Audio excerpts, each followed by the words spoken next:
আলাইকুম, আমার নাম আসমিয়া বিনতে সাইম মৃধা। আমি নিব্রাস মাদ্রাসার অষ্টম শ্রেণীর একজন শিক্ষার্থী। আমাদের টিমের সদস্য হচ্ছে 3 জন। আমরা 3 জনই অষ্টম শ্রেণীতে পড়ি। এটা হচ্ছে আমাদের প্রজেক্ট স্মার্ট সাবমেরিন সিস্টেম। এটা হচ্ছে আমাদের সাবমেরিনটা, এবং এইটা হচ্ছে একটা দূষণযুক্ত পানি, একটা পলিউটেড পানি। এইটা হচ্ছে আমরা একটা সাবমেরিন তৈরি করব, যেটা কিনা ছোট আকারে হবে। এটা কোনো মিলিটারি সাবমেরিন না, বরং সাবমেরিনের আদলে তৈরি একটি ছোট জলযান। আমাদের দেশ কিন্তু নদীমাতৃক দেশ। আমাদের দেশে কিন্তু আগে 700-এরও অধিক নদী ছিল, তবে এখন একটি রিপোর্টে দেখা যায় আমাদের দেশে 100 থেকে 150 নদী পাওয়া কিন্তু বেশ দুষ্কর হয়ে পড়ছে। এর প্রধান কারণ হলো দূষণ। তো আমরা এই সাবমেরিনের মাধ্যমে হচ্ছে দূষণটা শনাক্ত করব।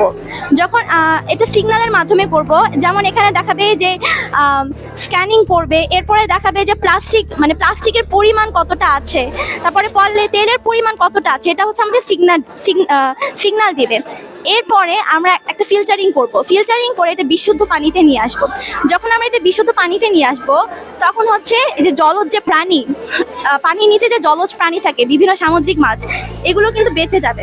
যেমন আমাদের পদ্মা নদীতে ইলিশ মাছ কিন্তু প্রাকৃতিকভাবে তৈরি হয়। এটা কিন্তু ওষুধ দিয়ে কিন্তু বানানো অসম্ভব। তো আমরা যখন প্রাকৃতিক জলজ প্রাণীগুলো যখন বাঁচাতে পারবো, তখন কিন্তু আমাদের দেশের রপ্তানিতে এবং আয়ও কিন্তু আমাদের এটা সাহায্য করবে, অর্থনৈতিক দিক থেকে এগুলো সচল করবে। এরপর এই পানিটা আমরা একটা লাইনের মাধ্যমে টারবাইন সিস্টেম করব, বিদ্যুৎ, যেটার মাধ্যমে হচ্ছে জলবিদ্যুৎ তৈরি হবে। এবং এই জলবিদ্যুতের মাধ্যমে বিদ্যুৎ তৈরি হচ্ছে, যেটার মাধ্যমে লাইট, ফ্যান, ইলেকট্রিসিটি অনেক কিছুই জ্বলছে। একটু দেখাও, একটু জ্বালাও, এটা জ্বালাও, তাড়াতাড়ি জ্বালাও। এই যেটা এখানে দেখাচ্ছি,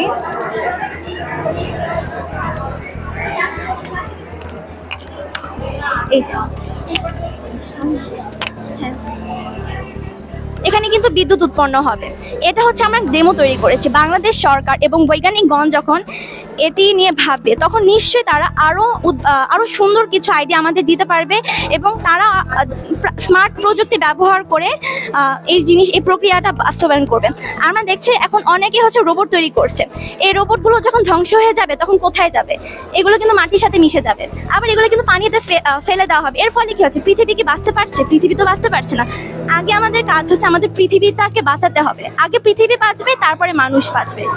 এবং এটাই হচ্ছে আমাদেরই যে আমরা প্রকৃতির সাহায্য নিয়ে ইলেকট্রিসিটি এবং বিভিন্ন জিনিস তৈরি করব, যার মাধ্যমে আমাদের পৃথিবীটা সুন্দর মতো করে বাঁচবে। এটাই হচ্ছে আমাদের প্রজেক্টের মূল থিম। আমরা বিজ্ঞানকে অভিশপ্ত মুক্ত করতে চাই, যাতে বিজ্ঞান আমাদের জন্য কল্যাণকর হয়। ধন্যবাদ। আমার অনুভূতি তো অনেক ভালো, কারণ আমার ছোটবেলা থেকে ইচ্ছে ছিল এরকম কোনো একটা অনুষ্ঠানে হচ্ছে অংশগ্রহণ করা। তবে আমরা সেটাতে কখনো পার্টিসিপেট করতে পারিনি। তবে আলহামদুলিল্লাহ আমাদের টিচারদের সহযোগিতা আজকে আমরা পেরেছি। এটা আমাদের জন্য খুবই অত্যন্ত আনন্দদায়ক। এবং যখন আজকে আমরা হারি জিতি, এটাতে কোনো লাজ নাই, কিন্তু আমরা যে অনেক কিছু শিখেছি, এটাই আমাদের জন্য অনেক কিছু। তো আমার টিচার সবাইকে অনেক ধন্যবাদ।